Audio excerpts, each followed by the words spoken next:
чем особенности и преимущества учебных фильмов как средства обучения? Учебный фильм, как учебное пособие, отличает не столько содержание, хотя авторы, создающие этот продукт, старались отобрать для сценария фильмов, как правило, актуальные, проблемные вопросы обществознания или в целом общественной жизни. Здесь не столько важно и не столько доминирует содержание, сколько способы, приемы представления учебного материала.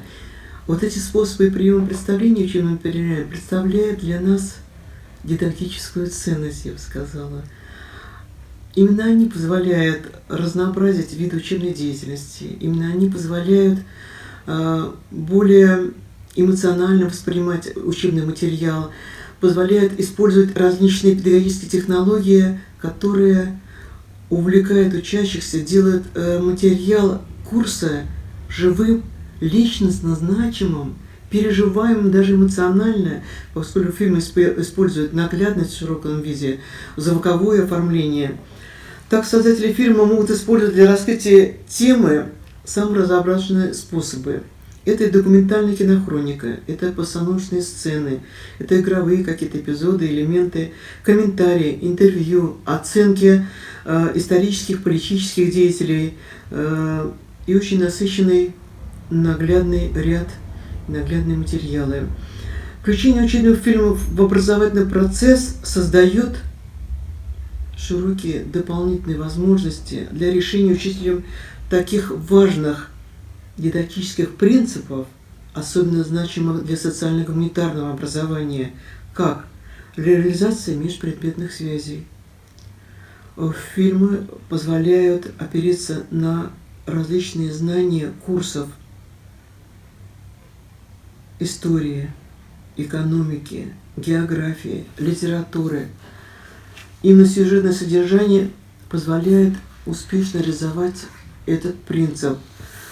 А также очень значимый принцип, особенно для курса обществознания, это сочетание теоретических знаний с конкретными материалами о современном, прежде всего, российском обществе. Я бы на этом принципе еще немножко остановился. Он имеет очень большое значение. Именно фильм, он насыщен не столько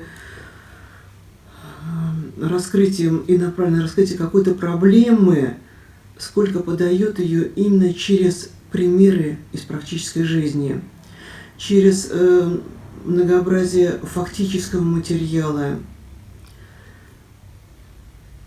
И использование содержания фильма в образовательном процессе, организация самостоятельной работы учащихся на основе этого содержания, именно сочетания фильма, выполнение заданий к этому фильму, можно сегодня рассматривать как один из факторов успешного и усвоения учебного материала, и один из факторов успешной подготовки к итоговой аттестации.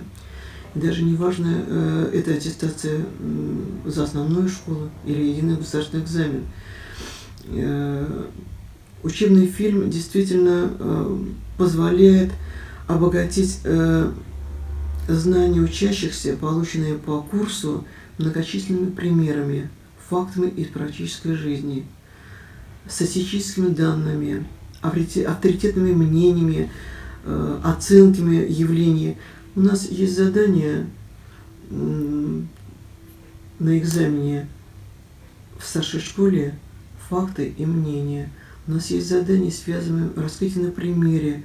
Кстати, вот мой опыт работы по разработке этих типологий заданий показал, что вот это задание даже в рамках эксперимента 8-летнего, который проходил по ЕГЭ, все 8 лет было самым западающим, самым сложным по выполнению. Дети усваивают содержательный материал, но вот эти примеры живой жизни, которые им приходится где-то вспоминать, находить, то есть незначительный социальный опыт учащихся, особенно малокомплектных школ, детей, которые, а у нас, к сожалению, 70% школ это малокомплектные школы, детей сельских школ, он не позволяет приступить, многие не приступают вообще к выполнению заданию, они не находят этой примеры. Более того, самое емкое по оценке 8 баллов задание по эссе, оно прямо включает критерий оценки использования примеров из жизни, оценка собственная каких-то событий, взгляд, мнение по той или иной, по тому или иному аспекту, который в эссе, это же высказывание по какой-то проблеме. Вот мнение собственное сформулировать и оценку тоже представляет большую сложность. Поэтому, на мой взгляд, учебный фильм, он просто кладезь для учащихся, который дает большой спектр картинки из жизни, прошлое, настоящее, особенно очень важно, мнений, оценок, примеров, которые могут ими активно использоваться при работе, выполнении этих заданий на едином государственном экзамене. Как организовать использование педагогического потенциала учебных фильмов? Я сказала об универсальности этого пособия учебного, и в этом смысле тоже, что он не просто по своему содержанию, по приемам исполнения, способам поднесения материала уникален, он и может использоваться очень разнопланово в учебном процессе. Конечно, здесь нужно учитывать уровень подготовки к учащимся. Сильный класс, слабый класс. У нас есть такое понятие: сильный класс, слабый класс. Учитель знает, какие темы этот класс более, так сказать, воспринимает, способен, так сказать, освоить. Резерв учебного времени очень большое значение имеет. Поэтому я вот автор методического пособия для учителя, который сопровождается тематическим планированием. И понимая, что сегодня большая роль у учебных пособий, в 11 классе и в 10 классе есть резерв большого времени на работу дополнительную с этими пособиями. Я не говорю, что в каждой главе учебника, например, «Экономическая жизнь общества», глава, 14 параграфов, я пишу тематическое планирование главе, 2 часа я даю резерв на повторить нам обобщающий урок. Час дается на результаты проектной деятельности. Мы специально выделяем в тематическом планировании, хотя это рекомендательный элемент учитель может сам распорядиться. Если это сильный класс, и, в принципе, многие параграфы дети могут самостоятельно, прочитав дома, в качестве опережающего домашнего задания, прийти уже готовые пониманием проблемы, и можно на уроке уже творить с многообразием учебных пособий и создавать эту лабораторию с использованием им, то учитель, конечно, может в сильном классе максимально использовать время не просто на тему ее раскрытия по учебнику, а на использование этих пособий, в том числе и учебных фильмов. Поэтому с учетом резерва, имеющегося временного, который спланирует учитель, с учетом уровня подготовки учащихся, можно и вариант и тематического планирования выбрать так, чтобы использовать, например, следующие варианты. Вариант первый. Урок по теме курса, где учитель сначала раскрывает на базе учебника тему, а потом включает фрагменты из фильма в цели более эффективного усвоения и закрепления той проблемы центральной, которая была на уроке. То есть фильм вплетается в канву объяснений учителя и раскрытия конкретной темы. Вариант второй. Самостоятельный комбинированный урок, построенный полностью на учебном фильме. То есть на основе учебного фильма, который идет 25 минут, после его просмотра учащийся включается в обсуждение материала, предложенного вопросами, заданиями, которые учитель предлагает для обсуждения. То есть весь урок можно построить с использованием учебного фильма и выполнением тех заданий и вопросов, которые предлагает учитель к этому фильму. Третий вариант. Повторительно обобщающий урок в голове. Я думаю, те фильмы, которые мы сегодня уже отсняли, курс обществознания, могут быть практически все 4, ну, за исключением, может быть, частного, такой как ипотека, точка отсчета, быть использованы как повторительно обобщающие. Они берут ключевые проблемы. Потому что банковская система – это не один урок, это несколько уроков. Даже там, где про страхование и банковские услуги, они все равно входят в понятие банковской системы. И можно повторительно общающий урок построить на основе 5-6 тем, инфляция семейная там, ну и так далее, включающих там сбережения граждан. То есть круг вопросов замыкается на один учебный фильм. И повторительно обобщающий урок можно поставить в голове на основе фильма.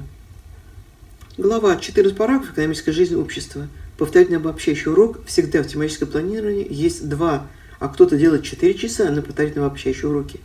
Можно построить и с использованием фрагментов даже не одного фильма. Можно фрагменты сделать несколько фильмов.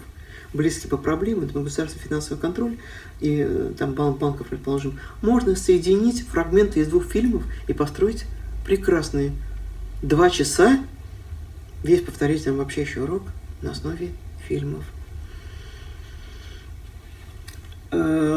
Повторительно обобщающий урок можно построить не только на фрагментах фильмов, можно построить, если уже фильмы использовались где-то в конве уроков, например, был самостоятельный урок, да, можно включить повторительно обобщающий урок такие элементы, как дискуссию на основе этой фильма. То есть какой-то отдельный элемент, связанный с фильмом, включить повторительно обобщающий урок. Можно самостоятельно организовать проектную деятельность, как опережающее задание на основе фильмов, а на повторительно обобщающих учащиеся уже докладывают презентации или в виде, там, я не знаю, как в каком-то развернутом устном журнале, уже рассматривать как обобщение и презентацию результатов проектной исследовательской деятельности, тоже с использованием учебного фильма. Можно еще один вариант использования учебного фильма – это внеурочная работа. Вот здесь очень большую роль фильмы могли бы иметь при организации работы с учащимися в рамках углубленной подготовки, то есть профильные классы. У нас социально-экономические классы существуют во многих сильных, будем так говорить, школах, профильных школах, или даже школа не имеет статуса профильной, но есть профильный класс социально-экономический. И поэтому работа с учебным фильмом может быть включена в программу не только факультативного или элективного курса по предмету, но и в качестве поддержки профильного углубленной подготовки учащихся, именно социально-экономической и даже гуманитарной направленности. То есть, если это там, юридический класс, не возбраняется использование учебных фильмов в социально-гуманитарном профиле для поддержки углубления материалов по профильной подготовке. Здесь большую помощь, конечно, в использовании фильма, большая помощь нужна учителя просмотра фильма. Он продуктивен, и включение его – это не просто, значит, некоторый такой вариант использования увлекательного такого просмотра для того, чтобы разнообразить вид какой-то учебной деятельности. Важно, конечно, получить образовательный результат. И здесь роль учителя просто неоценима. Именно организовать обсуждение учебного материала после просмотра фильма – это важнейшая задача учителя. Поэтому полезно использовать разработанные вопросы, задания для обсуждения материалов фильма, которые мы предложили учителю. Они позволят не просто потенциал образовательно-воспитательный реализовать фильмов, а акцентировать внимание на наиболее значимых аспектах содержания. Дети увлекаются вот этим с музыкой, с наглядностью, движением, вот этим фильмом, они иногда не могут потом сконцентрироваться, а что же главное, какая там проблема была, а что в этом интервью-то было, можно было из этого интервью извлечь для осмысления учебного материала. Здесь колоссальная роль учителя – помочь обсудить, акцентировать внимание на проблемах, более того, связать эту проблему, может быть, прошлого с сегодняшним днем, с проблемой сегодняшнего развития российского общества, показать, как эта проблема сегодня может быть решена, спрогнозировать варианты ответов учащихся, подготовить заранее какие-то собственные дополнения учитель может, вывести на какие-то учащихся, на какие-то примеры осмысления этой проблемы, помочь увидеть корни сегодняшних проблем в прошлом, показать сегодняшние проблемы в разрезе. Вот это вот неоценимая роль этих заданий, этого обсуждения. У нас, к счастью, там есть время на это. Почти 20 минут, 25 минут фильм, 20 минут на обсуждение. Но вот эта роль учителя и использование вот этих материалов, она существенно, конечно, позволит вот этот серьезный потенциал дидактических, педагогических фильмов все-таки использовать. И я бы в завершении сказала, что та мысль Васильевой Ольги Юрьевны, сегодняшнего министра просвещения, о том, что учитель сегодня не просто работает с учебником, а сам учитель становится лабораторией, то есть исследователем, новатором, экспериментатором, работающим с многочисленным комплектом учебных пособий, она может сегодня состояться, если мы будем активно разрабатывать и использовать эти учебные пособия в учебном процессе.